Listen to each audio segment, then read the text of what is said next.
use short sentences, and for feature stories, you use a mix of both. Long sentences or short sentences, you have to experiment. Okay? Then don't say anything vague. Try to keep it as factual and definitive as possible. Don't try to say something which keeps the reader confused. Then, in a single paragraph or in a single sentence, use just a single idea or a single concept. Don't try to approach multiple things at the same time.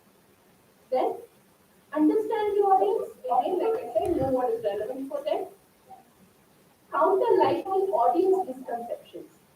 So sometimes there is a possibility that the audience notion, they already have some stereotypical notion in their mind about that particular scientific fact. Okay, like for let's say the solar eclipse.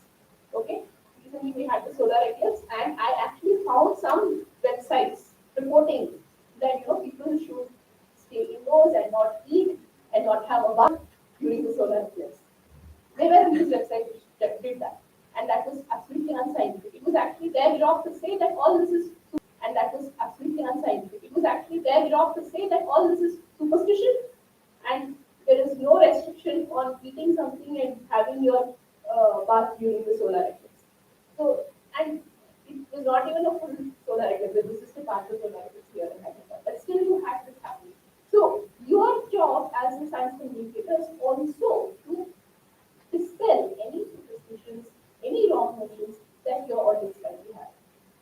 Okay, and of course, use your imagination to explain as much as you can. Now, I'm sure you all know the basic writing structure. You have the lead, you have the body, and you have the tail, the inverted pyramid structure for a hard news story.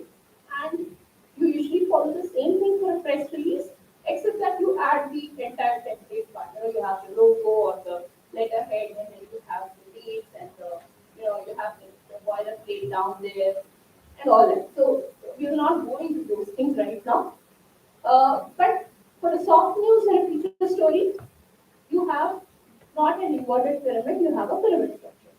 You start with the delayed lead, that means you slowly introduce the reader into the topic when they will be interesting, bringing in some interesting, everyday thing which they can relate to, and then you slowly move to the nut graph. The nut graph is what? That is the second paragraph.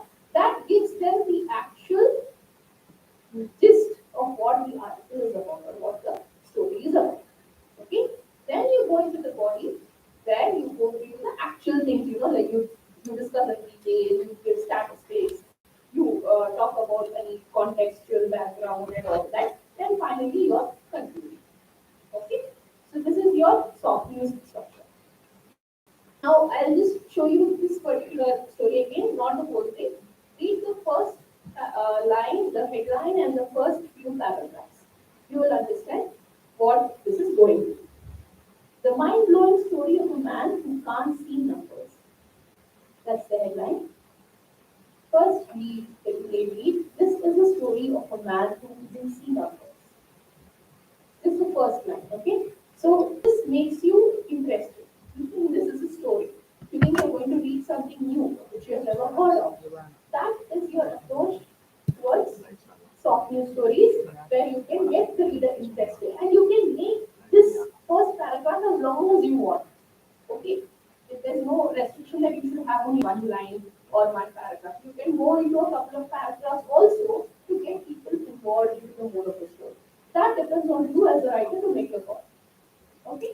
So then, yes, here we go on to after suffering from a rare degenerative brain disorder, a man is unable to see and identify numerical digits, and so on. So here, this becomes your nut graph. Okay? So we will not go into the whole thing. You can read it later. I can share the material with you later. Okay, now we will just look at some interesting leads. Okay, so this is a story of how bacterial strains rather than species play a role in modeling the microbiome. That means the story is on how certain bacteria, not the species, but strains, if there are different strains, okay, they make a difference in your bacterial flora in your stomach. That is the point. You all know that we have natural bacteria in our stomach which help us digest food. Yes. So this is about how certain bacterial strains may play a role more than others. Okay, so look at the lead here. Every day, the billions of bacteria that inhabit the digestive system change. The food you eat, the medications you take, and the germs you're exposed to make some bacteria flourish more than others. Scientists know that this ever-shifting balance of gut microbes is linked to your health and disease, but have struggled to pin down what makes one microbial balance better than another. So only the first line makes you understand, okay, there is something which is going to affect you. Like, it's talking about how your digestive system is affected by change, and the change is caused by the food, by the medication, and the germs. Okay, and then slowly they come down to what the scientists are going to do here, what they're going to talk about. So scientists have always been wondering what makes this balance of bacteria in your gut change. So this is how they come down to it. Here's another one. Okay, a single glass of milk or an egg a day may just not be enough for your young one. That is, if he or she has to be healthy in the full sense of the word. This is an intro to a study by NIN, which reported that 50% of the middle income group urban children have multiple micronutrient deficiencies. So actually, it would have been a very boring story with statistics. Okay, they would have been talking about, okay, so many percentage of children have less zinc, so many percentage of children have less calcium, so many percentage of children have less magnesium. So they did not do that. Instead of that, they said a single glass of milk or an egg a day may not be enough for your child. So only then can they need a lot more to be healthy. This is the intro which makes people look into it. Okay, what is this about? What is happening to our children? Why are they not healthy with what we are giving them? So that is, it poses a dramatic question into your mind. What is wrong? Why? Why is it not enough? So this is one way of luring your readers in. You put a question in their heads. You make them think. You make them rethink what is wrong. Where is the change required? Okay. Now, this is another one. It's great to have a base station or wireless repeater of your cellular provider close to where you work or live. Your mobile works that much better. It's nice that you can receive all the local FM radio transmissions in your town loud and clear. But are you and your family paying a hidden cost in health for these increasingly familiar facets of urban living? And is anybody trying to understand and mitigate these unseen risks? Here also, they are posing a question in your mind. You are happy with what you have right now, but is it really good for you? So now they come to the second paragraph to what it is actually about. Disturbing questions such as these were raised here last week by researchers at an international conference on electromagnetic interference and compatibility organized the Society of ENC Institute. So actually, the news report is about the conference which was held. Okay. So generally, what you notice, you must have seen a lot of news reports which go on with this society of so and so held a conference at so and so date at this event, and it was attended by so and so. The chief minister inaugurated the event. So you come back to the actual findings of that conference at the end somewhere, and by then nobody reads the whole article. People are done with it. They don't go with the conference. I should read it. So if you actually talk about the findings of this conference, what people actually discuss it, and why it is relevant, that makes a difference in your report. Then people will read about why that conference was important, who attended it, and what did they discuss there. Then they will think about it. Okay? So this is about So this is about that's one piece. Now here is one more. This is for younger audiences from the young world. Moving continents. Indians travel, but India itself can't travel. Who ever heard of a traveling continent? Surely a big landmass can't sail across the oceans. Oh yes, it can. Have you ever wondered why it's the way it does? How did the Himalayas get so much higher than the rest of India? Why aren't the mountains found everywhere? Why do earthquakes concentrate on some corners of the earth?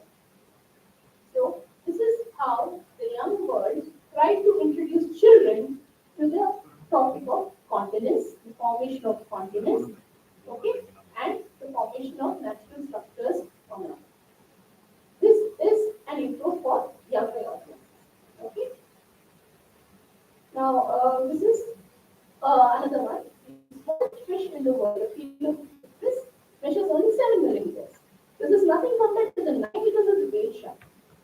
small fish shares many of the same genes in the same anatomy with the shark, but the dorsal columns, gill, stomach, and heart are 1,000 times smaller. How do organs and tissues of this miniature fish stop growing very quickly, unlike those of the giant carp? So the actual story here is about how the researchers are finding out how our organs know when to stop growing. That is the actual story. But they have brought out a parallel. This is another way of storytelling. When you bring out a parallel story, you try to compare that with the current issue at hand. So you are comparing how a small fish and a big fish grow. Why does a small fish grow only this much and why does a large fish grow that much? You're first asking this question and then you're trying to draw a parallel. So here, now the researchers are also trying to find out why our organs are growing only this much. That is how you bring about a parallel.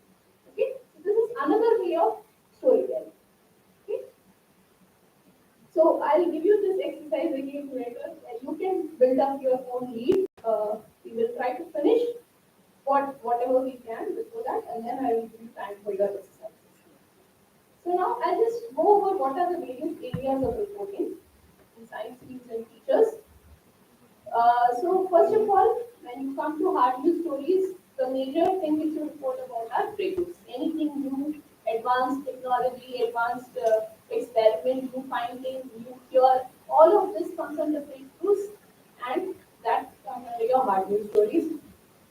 So anything related to science policy, funding, any kind of conflict in science, like where some kind of finding has been debunked. Another team of scientists, when they say that no, this has not been done correctly.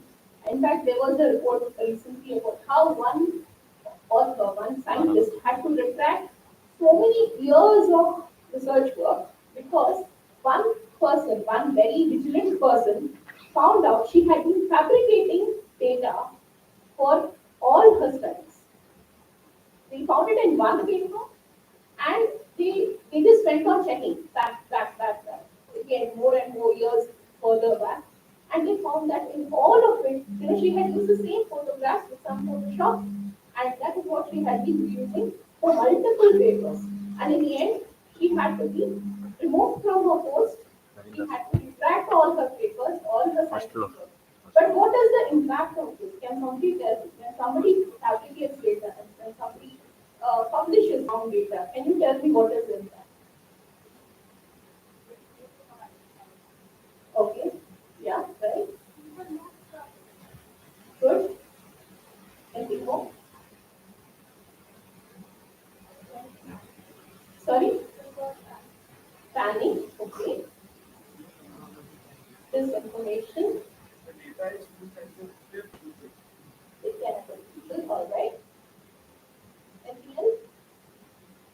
Have you all seen the tagline of Google Scholar? Daily.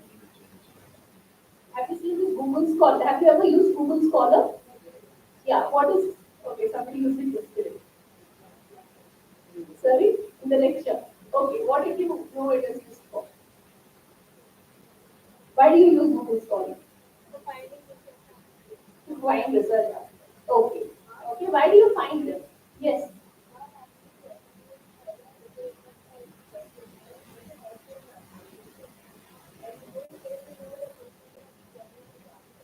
Hmm. Right. So what are you actually doing here? You are referring to articles. You are referring to other scientists' research work for your own research work to carry it forward, right?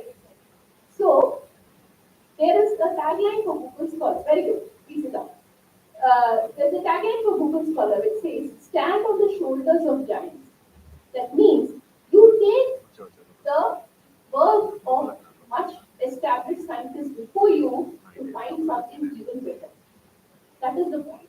Now, if somebody before you has done all the wrong things, has fabricated so much of data, has manipulated data, and they have published papers, and you refer to that first, and you go on. Imagine the kind of impact it will have. It's not just you. Imagine how many people would have been referring to that manipulated work. That is the scale of impact one wrong step in science can have. Okay, so this is just one example I wanted to give of the kind of news which you can also be a part of science communication.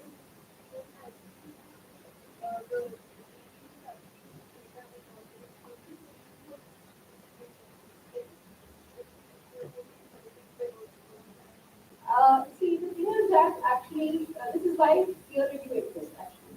Why? Because we don't publish directly. When we publish our research work, it goes to one or two or three other researchers in that field whom we don't know who they are. It goes to them and they review your work, and if they find something wrong with it, they will point it out. Okay? So that is what the whole point of peer review is. But again, if somebody picks up a fabricated photo, okay, or data, can you also have no way of finding out data? Can you also have no way of finding out if it is correct or not? So the checks cannot be ensured except through personal ethics. We all have a set of ethics to follow. Scientists especially have a huge set of ethics to follow. They have a huge responsibility towards it, and that has to be followed as well. So it's only when somebody, mostly people don't do these things. It's only when someone does it for personal gain, for whatever promotion, they have to show they have published so many papers and they need a promotion. There are people who do it, but not everybody is like that. For whatever promotion, they have to show they have published so many papers and they need a promotion. There are people who do it, but not everybody is like that. We still have our faith in humanity and in our scientific community, because in spite of such setbacks, we have come this far. So we have to believe that not everybody is like this. You may find one or two. You may find one or two people like this everywhere. We have to get over it and move on.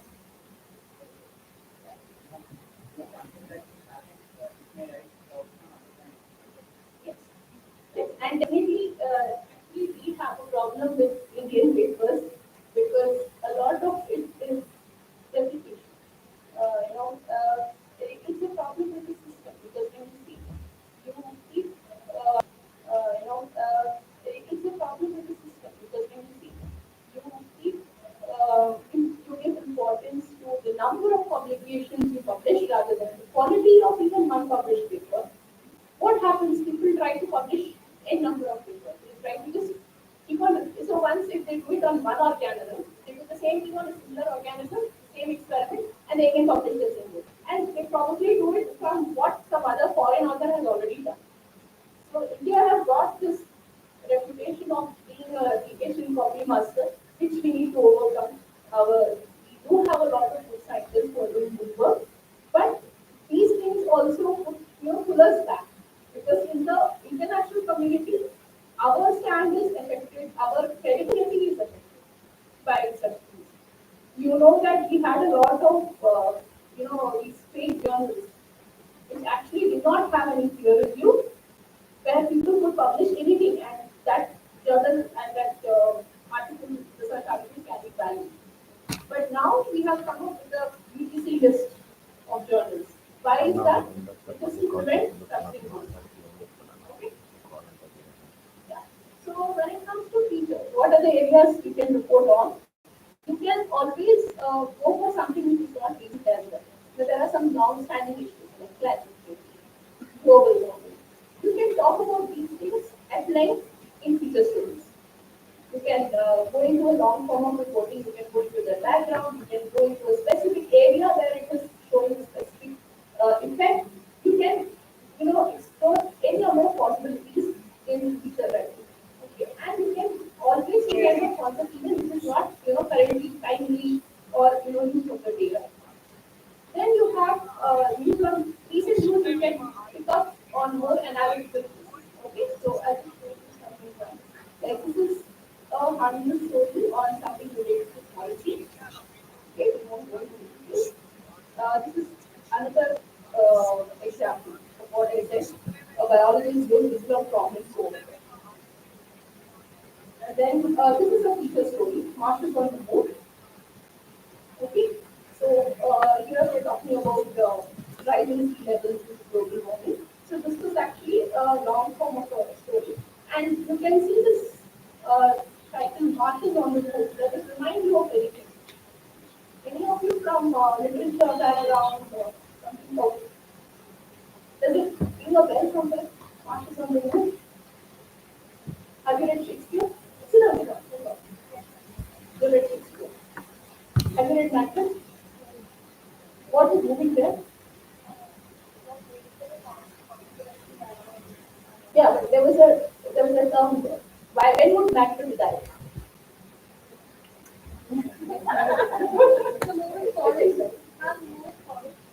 Yes, that's very right. That's the right answer. There was this thing there. When the forest of Vernon starts to move, the king would die. Macbeth would die. This was the prophecy when the king would die. So they have very subtly given similar uh, headlines or markers on the moon. Okay? It is signaling the kind of room which we are moving towards. Due to climate change, due to rise in sea level. Without such elements, maybe not everybody will understand, but those who are well informed will understand, and if you are able to reach to a larger audience, people will also understand this pop culture references, your connection. Even if you use Bollywood terminology, Bollywood connections, people will at least be interested in reading about it, in thinking about it. Okay, what is this they talking about? Okay, so use maybe if you want to use Indian references.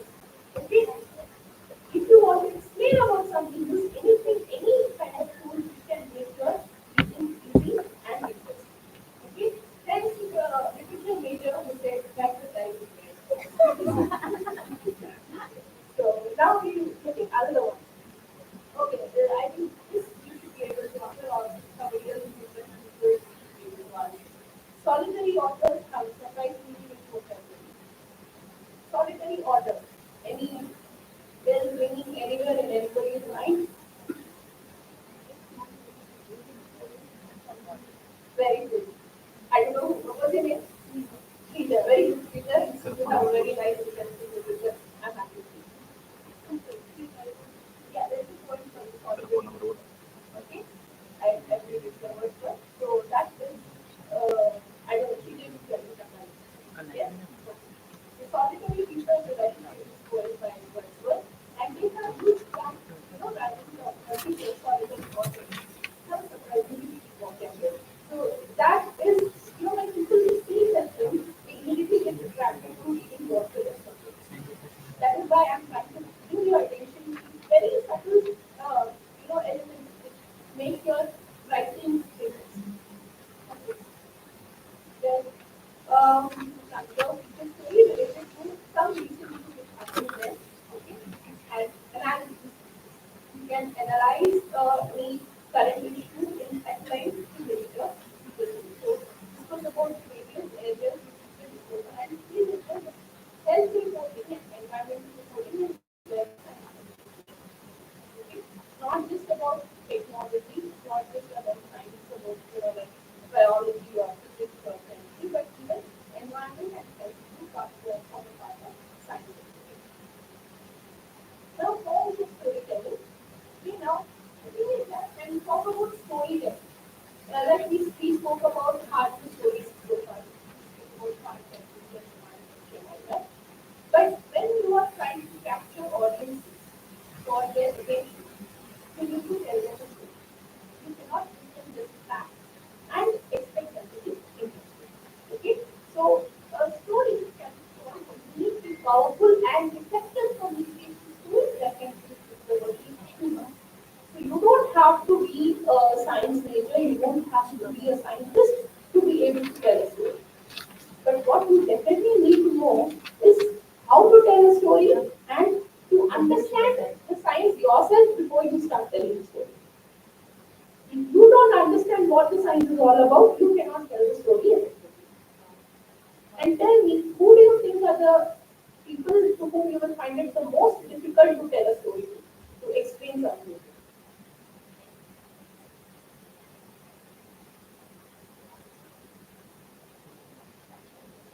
Sorry? Because you have half the line. Yes? To a layman. Okay? Yes, who is the children? Very good. The children are the most, because they don't know anything. You have to start from zero. At least when you talk to a lay person, you tell them vaccine, they know what is vaccine. You tell them epidemic, they know what is epidemic. But for children, you have to start from scratch. You cannot have any shortcut there. You have to explain each and everything, and still you cannot spend a long time because their attention will fail. So you will have the challenge of explaining it in such a way that you tell them what it is about in as short a way as possible. That is the power. Okay, so if you are able to explain something to children, you can be a very good communicator. You don't have all the younger brothers, sisters, siblings, cousins. Please practice from now on. You will do a very good job of communication. Okay, so the fundamentals of storytelling are you should have a specific point of view. This is, I'm not talking about children here, I'm talking about generally for all audience. When you are telling a story, there is you should have a target, a goal. What exactly are you trying to tell them? So this point of view should be clear from the very beginning. So if you're talking about global warming, if you're talking about global warming, you need to be sure what exactly are you looking at in explaining to the end. Are you going to talk about the kind of damage it is going to cause? Are you going to talk about how it is affecting our regular day-to-day life? You decide what is the point of view you want to highlight. Okay? So that is the first thing. Secondly, pose that dramatic question, which I told you about. Make people realize that there is something very important here that we are talking about, which we need to discuss, which we need to find out about. That they should be convinced. So for that, we need to pose a dramatic question right at the beginning. Then the emotional content. Now, when we discuss these values, I should have also mentioned that the emotional part, the human interest angle is a very important angle in science communication. People will be more interested in your communication if it is related to people like you and me, normal people like you and me, our daily life, our problems, our travails, our challenges. Then people are more interested. This works not only for other stories but also for science. Okay, so try to put in that emotional content, voice that makes context. Okay, so if you are of course using an electronic medium, it depends on who is telling the story, how they tell it. But otherwise, even when you are writing, okay, what kind of a tone you adopt? Okay, do you take up something like a first person narrative, where you take up the responsibility, the onus of telling the story, or you tell it in third person, or you introduce a dialogue? That is, those are the different forms you need to experiment with when you're writing. Okay? The economy of information. You need to know how much to say and how much not to say. You will have a lot of data at your disposal. And today in the age of Google, you will have everything there. But with regard to your point of view, with regard to the kind of voice you are adopting to tell the story, how much of this information do I actually need to give my audience? How much of it is relevant to my angle of the story? That you need to figure out and put across. Then, if you are in electronic media, additionally you have this, it's an advantage of being able to use the right soundtracks for your media, for your story. So if you have the right music, sometimes when you're posing a dramatic question, you need that sound which gives a build-up, to some suspenseful music. That will make people listen. You can't give a soft music when you're talking about something dramatic. Not when you're trying to make them interested. You need to give them the right background push, the music push to make them really interested. So that all their senses are involved in the story. That is the point. And pacing, how you pace your story. You can't tell everything fast, you can't tell everything slow. There are some cases where you need to tell something fast. There are some cases where you need to tell something slow. You can't show a time-lapse video and say something very slow. You need to make some punchline when you have that time-lapse video. Something which makes an impact. Okay, so this kind of thing it will come only with practice. The more you see, the more you watch other videos online, the more you experiment, then you will learn. Okay, even I'm no expert, even I'm doing it, even I'm trying to learn how to mix and match all this. You guys also will have a lot of exposure. You try it out, and then you will know how to do it. Okay, so how does the storytelling get? First thing, it depends on your audience. Whom are you talking to? Is it a young audience or a mature audience? Is it scientists or is it people? Is it scholars or is it professionals? Is it urban population or a rural population? Those who, like to say, have degree or those who have half knowledge. Are you talking to farmers or agro companies or the government? So you need to be very clear because this makes an impact on how you tell the story. You cannot have a very simple story being told to somebody in the government or the agro company. You would do that for the farmers, but not for the companies. You would put across an interesting story with relatable incidents, probably for laypersons.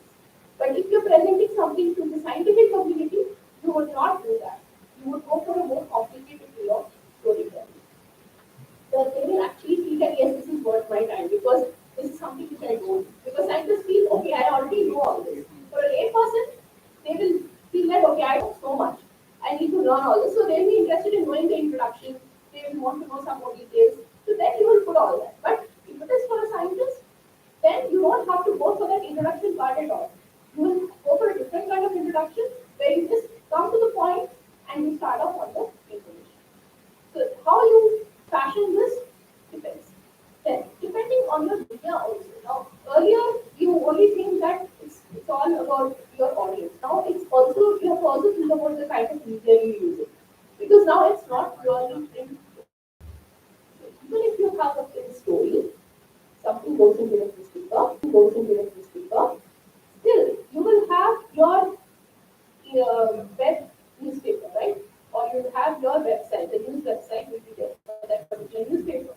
And they will have a much more complicated version of the story or rather a more interesting version of the story using multimedia, using media conversion where they will use audio, video, text, graphics, all of this together to tell the same story. What goes into your print is limited. This is for your readers. But if you put one small, like point there, read our more or watch our more detailed video on site, there will be people who go back to watch it. And you have an advantage here actually because people will know that they can go back to your newspaper to read whatever is written at any time, at any point of time. It becomes your newspaper, the advantages of having a newspaper or something printed there is that people are ready to go back and read it. They can read it at their leisure.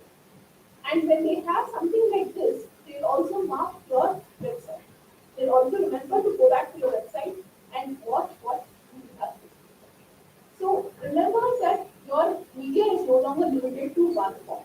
You have to keep exploring sites along with print. You have to do this along with electronic, whether it is radio or whether it is television. Your digital media also advancing science. Only then can you have the impact which you really want to have in science communication. And this is a good opportunity because in science there is so much you can show through graphics, there is so much you can show through animation, and that will really hold the interest of your audience. So you can have podcasts instead of where they talk about different scientific. There are a number of scientific podcasts right now. I'll show you an example, and yeah, we'll come to that. I'll just show you that example first, and then.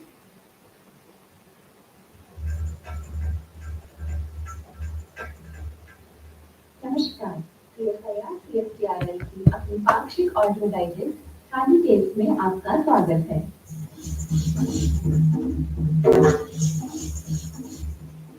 Khadi tales आपको पोषण, खाद्य अनुसंधान, स्वच्छता एवं खाद्य सुरक्षा संबंधी उपयोगी जानकारी प्रदान करता है।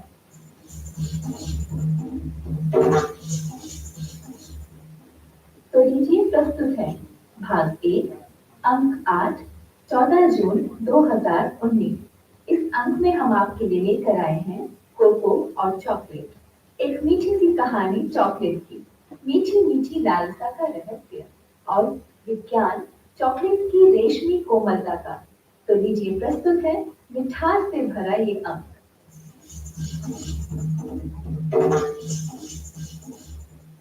कोको और चॉकलेट।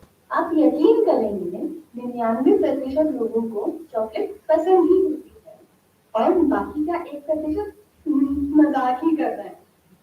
चाहे किसी से भी पूछ लीजिए कि उनकी पसंदीदा मिठाई कौन सी है, आपको उत्तर चॉकलेट ही मिलेगा।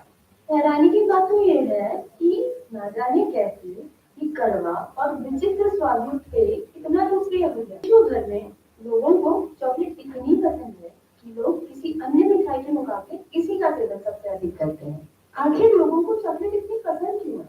शायद इसका कारण ये है कि चॉकलेट मुंह में आते ही पिघल जाती है, जबकि साधारण तापमान में वह ठोस रहती है। चॉकलेट के इस गुण का श्रेय जाता है उसमें मौजूद कोको बटर को, जो कि एक प्रकार का फैट या वसा है।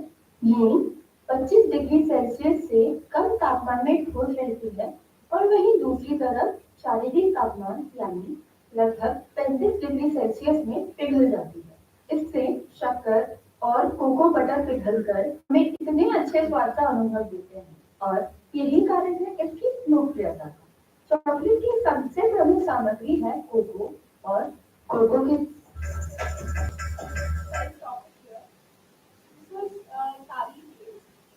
Okay, it's a podcast that DEPT arrived. Okay, so this is one of the podcasts they have. They have a weekly podcast on different aspects of food, nutrition, and all that. Where is related to that. So you see, this is not meant for children. This is meant for all audiences. Everybody, anybody can listen to it and be interested. And here you can see the sound, the music effect which they regulate. It wants to make you listen. Something interesting, something which draws you in. You have a very nice, listening voice, someone who's telling you a story. Did you ever feel like you were listening to something informational? No. You felt like you were just listening to a conversation. Somebody's talking to you, right? So this is how it should be. When you go a podcast, any kind of story for that matter, this is how it should be. People should not feel that they are being forced to listen to information. They should feel that there is something pleasant which they want to listen to. It's a conversation. So that is how you should plan it. So, like I said, knowing your target audience, what they want to is something like that. So for science for young audiences, I don't know if you can see this. Can you see clearly? Can you see the target? So this is about gravity. Okay, so they have made a comic book feature about gravity where children can read and they can understand what gravity is all about. Alright? So very simple illustrations, simple dialogues, like it's not very long sentences, it's short sentences. It's like, have you wondered, have you ever wondered why things fall? It's because of me, gravity. So what's one thing they have done here is they have anthropomorphized gravity. That means they've made that gravity as a person. They've given human qualities to this concept called gravity. That is one way of doing it. You do not always talk about it in third person. You make that, you anthropomorphize that concept. Okay, that means you make it somebody with human qualities who can talk, who can have human emotions. That makes people interested in reading about it. Okay, so this is one. And this is something which I used to do for the Hans India. I used to write a story, okay, and I used to incorporate the science part, okay, into it. And then at the end, I used to give this box here, which gives the actual science fact. So once a child or a young teen reads this story, by the end of the story, they know the science already. But once they read this small box here, they get the information. Yes, this is the actual scientific fact. So this was one way of storytelling I explored, and this one is an excerpt from the booklet which I recently did for NGRI, which Caesar told you about. So we did this booklet called NGRI Explores the World of NGRI with me, Priya, Ravi, and Isra. So I made 4 characters, okay, to tell the story, and all of them have the name starting with each of those letters of the acronym NGRI. Me, Priya, Ravi, and Isra. So this was aimed at young audiences, children, college going students. So where we had dialogues, okay.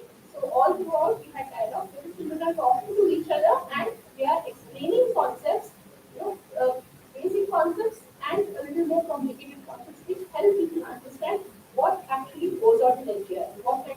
happens there. So I don't, we only know that it is geophysical research, but we don't know what actually happens inside that institute. So this booklet was aimed at telling people what they actually do. Okay? And this is one animated video which I'd like to do. I will open it.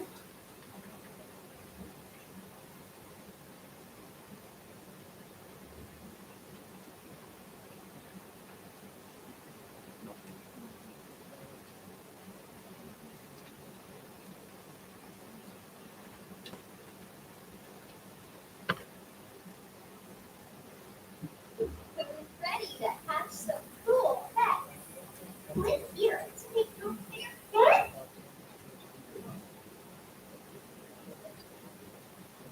So,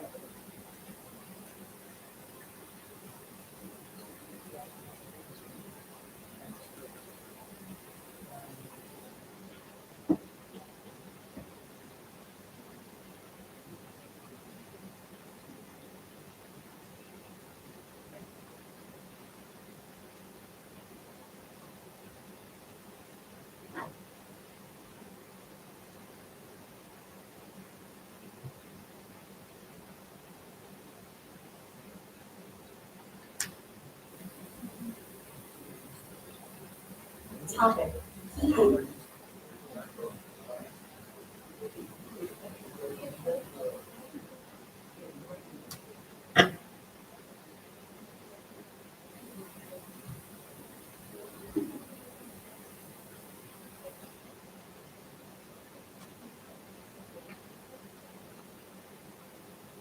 pH value. Why is pH value important to a farmer? Don't know the answer? No worries. We shall find the solution.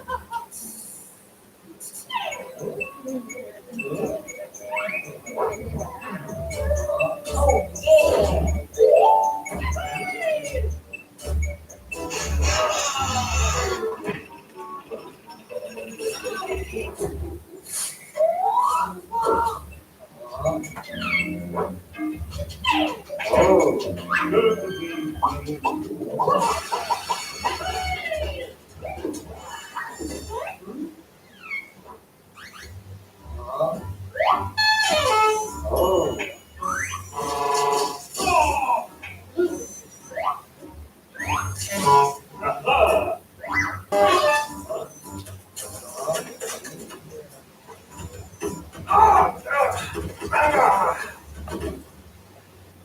Oh, what is happening to the tree?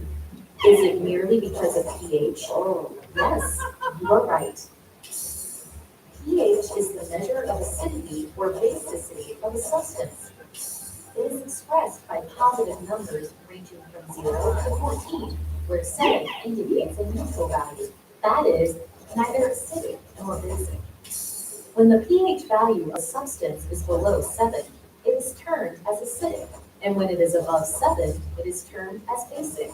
The pH value of ideal soil is usually close to neutral. It ranges from about 6.5 to 7.5.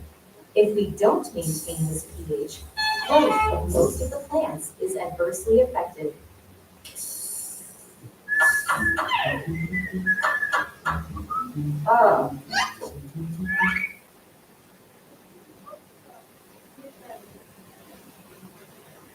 this is about pH value. I don't think we can say the whole thing.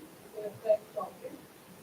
So, yeah, this is one of the ways using animation and graphics you can explain those topics, which otherwise would be very difficult to understand from the textbook. Okay, so if we move on to the next one, I'd like to show you some websites which show how they integrate a lot of media into their reporting and into their presentation.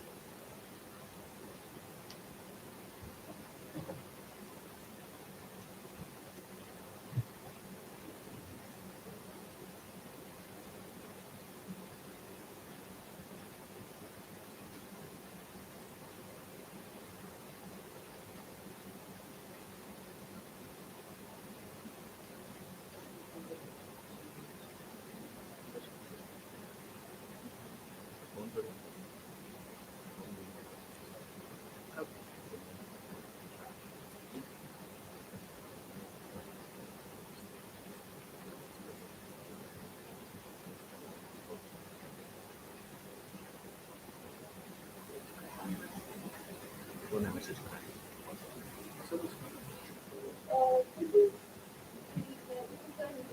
website which talks about global warming and how rising sea level is affecting Greenland. And you can see that instead of a regular cover image, they have a cover video. Okay, and that movement, that dynamism in the website is what makes your viewers or readers interested. Okay? So whenever you are having any kind of visual, try to incorporate this dynamism into your storytelling. So if we go down, okay, you have strong point storytelling here, you have the responsible here, where they start with something deep and they have quotes from a regular person, a designer there, who says about what problems they're facing. And as you go down, see, look at this, this is very interesting. All I'm doing is pressing the scroll, okay? I'm only scrolling down. You can see what happens here as I'm scrolling down. This is showing how the ratios have changed over time. You see the years changing here, 2004, 2008, all the graphics that we use showing the change over time, how the ratios have changed down, and all. And this has come only with my story. I'm not doing anything else, but it is still interactive. People are able to interact with the content there. If you're not bored with statistics, you're not bored with information given as text, that doesn't matter. Okay? And further down,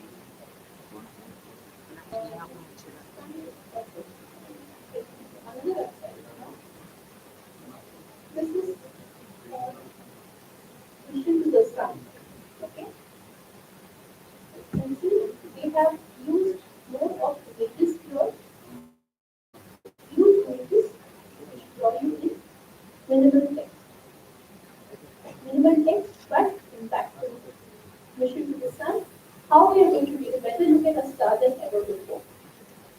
And then we go down. We start with very few small sentences. We live inside a bubble blown by the sun.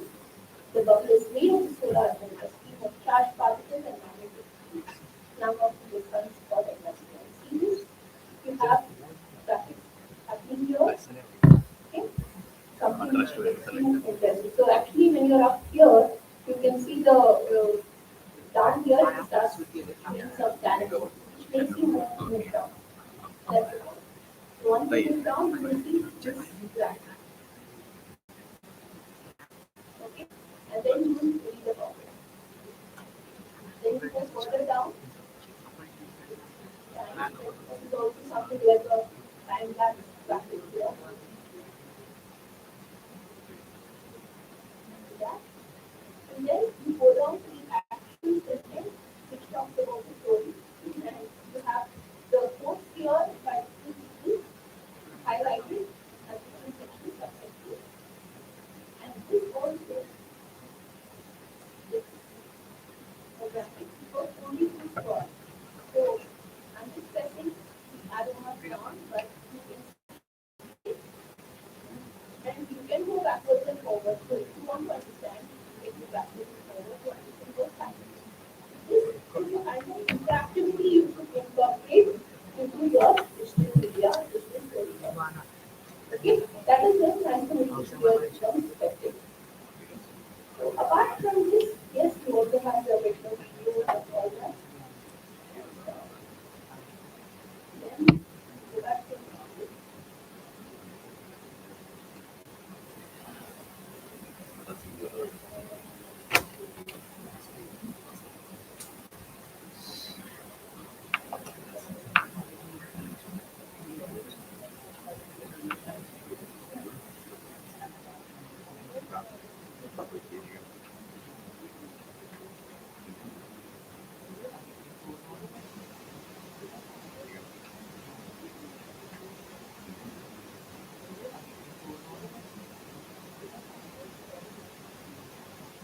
So when we come to lecture audiences, you can go for the podcast, like I told you. You can have those websites Like I said, it integrates media, it has some media convergence, and also has interactivity. Plus, you can go for such kind of cartoons or illustrations, which these are not for younger audiences. No, these are illustrations. These are not for younger audiences. There must be an you have seen this column called "Being Human, Living in Policy and in Magazine." Very simple illustrations, but those are not meant for children. Children will not understand. Very simple illustrations and text also the dialogues in the comments. But those are something which only people at a certain level can understand. Only adults can understand. And you also have, when you go out of the scientific community, you go to speak to lay persons. What works is a combination of pages and text for those who are, who have some basic knowledge of science. You can have this combination of equal amount of text and images. But when you go for somebody who's, probably a farmer, then you go for something which is more of imagery, less of text. And importantly, go for regional languages if you are trying to communicate to persons, to people who are illiterate or only partly literate. The regional language helps a lot. There will always be information which you cannot translate exactly. Okay? But how you simplify that is up to you. And but again, don't think that they are dumb. Please do not dumb down information to such an extent like how you do with the children. Though they may be farmers, though they may be illiterate, they are not ignorant. They are actually a lot more knowledgeable than many of us. We only have a limited knowledge, bookish knowledge. They have actual practical knowledge. So though you may want to tell them something new, maybe about some fertilizer or some kind of new farming, don't think that they don't know anything about it. They know a lot more. You just need to know where you need to pick up from. If you leave out something, you need to pick up from. That is what you need to identify as a science communicator. Okay, and use high visual impact, focus with high visual impact, use a lot of audio visual storytelling. For such kind of audiences, it's always the audiovisual which works. Nowadays, even social media is important for reaching out such audiences. Everybody has a smartphone. Okay, they all watch WhatsApp forwards. They all watch these WhatsApp videos. They may not be able to read what is there in the forwards, but they watch the videos. So if you make even short videos, 1 minute, half-minute videos telling something important, people will watch and they will be forwarding. They're ready to do that. And a lot of these farmers who think that they are educated, they have children who know how to use these devices. And these children can be mobilized to talk to their parents, to inform them about what's happening, what's being circulated, what's viral on the video. That is possible. And as media people, when you are probably voting for a particular newspaper or for a country, yeah, like I said, please remember to connect it with your digital arm of the news channel or newspaper. Because here is where we will actually bring out the connect with the audience. Okay? Like using social media as a platform to link to your main institute website or your main blog. So you can have a separate blog apart from the stories you carry in your main media channel. You can use contests and interactive posts to interact with your audience. Okay, pick up something which is correct. Like this is related to Halloween. Okay, they put out scary images of space. Who has put out NASA? NASA has put out scary images of space in connection to the recent Halloween. Okay, so that is how they connect with what people are already excited about. The hype is about the Halloween festival, and they put out information related to science in the same way. So people will look at it, at least they will try to find out what it is all about. Okay, use hashtags. You can tag public figures in science. Okay, who have a good following because they will actually that will actually boost your own media channel or social media channel as well. And you can also have this kind of a storytelling where you just want to bring out some briefs. So you have some infographics. You have this one line telling what is the recent finding, the most recent current finding in the last week. This recent science which is brought out by Nature, by the journal Nature. Okay. So these things are how you can tell stories. Okay, and now for the issues in science communication.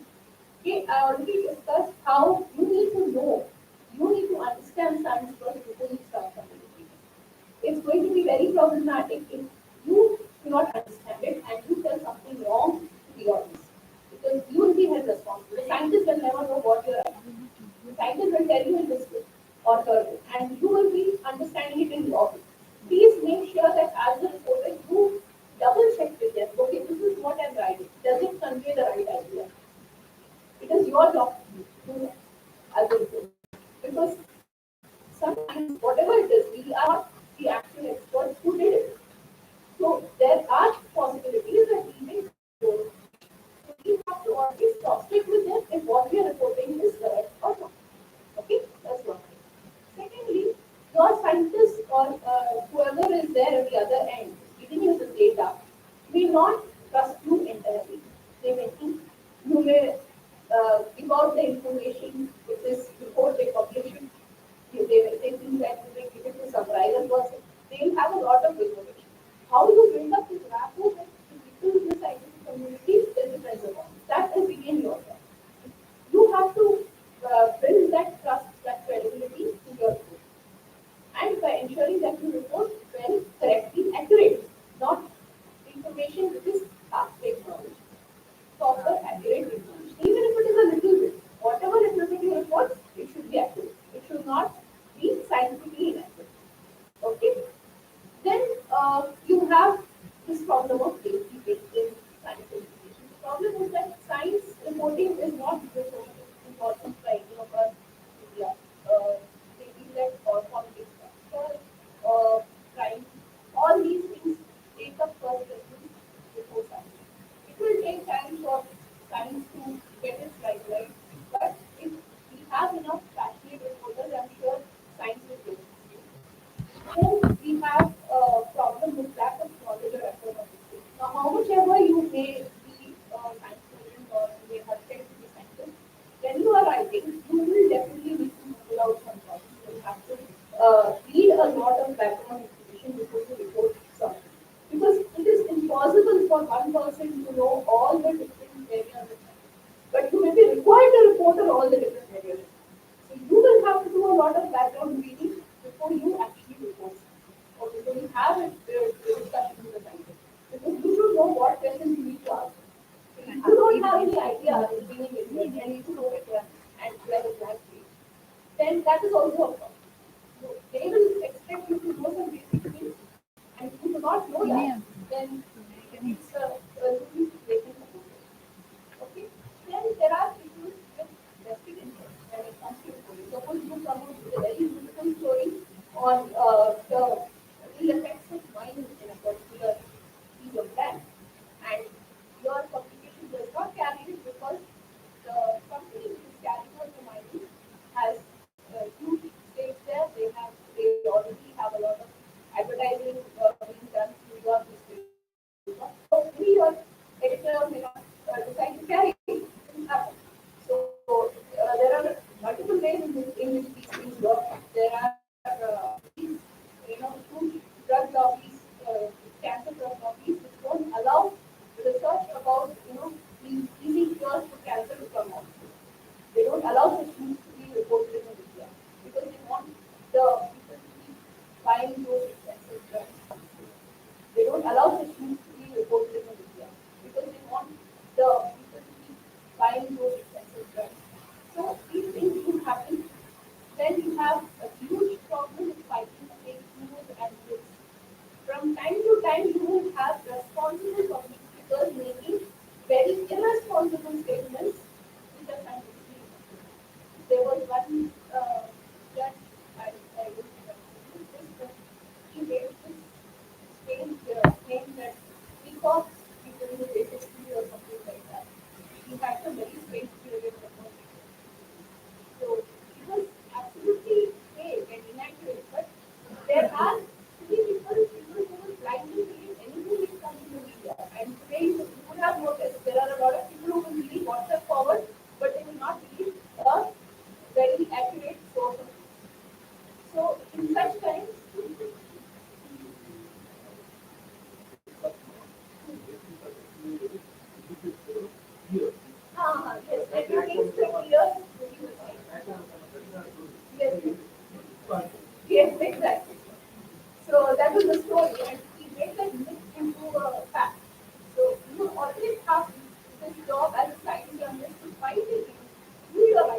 Thank you very much, madam, and for your excellent presentation.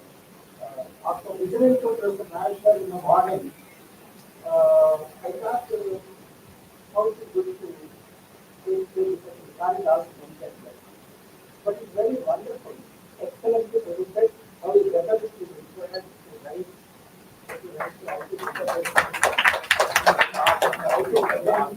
and to write an article, don't include any false information to make it interest.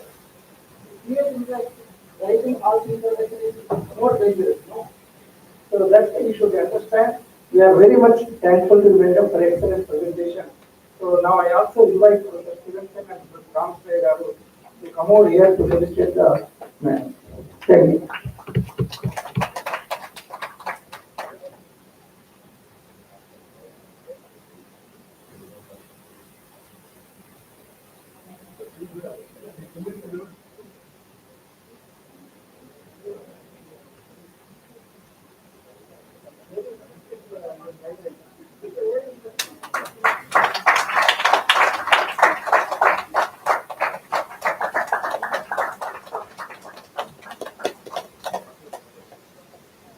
Then we'll break for lunch for about 30 40 minutes.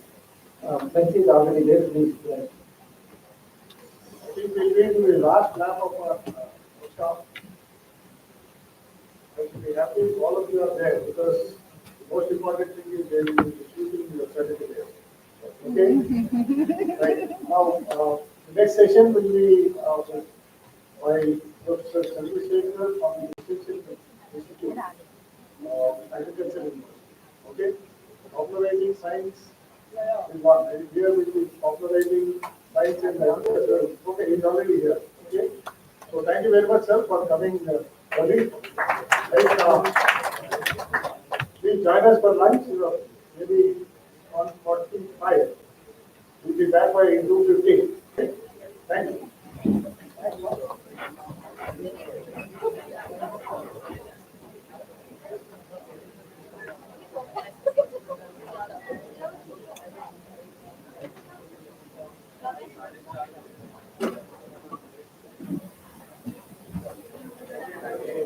It's not.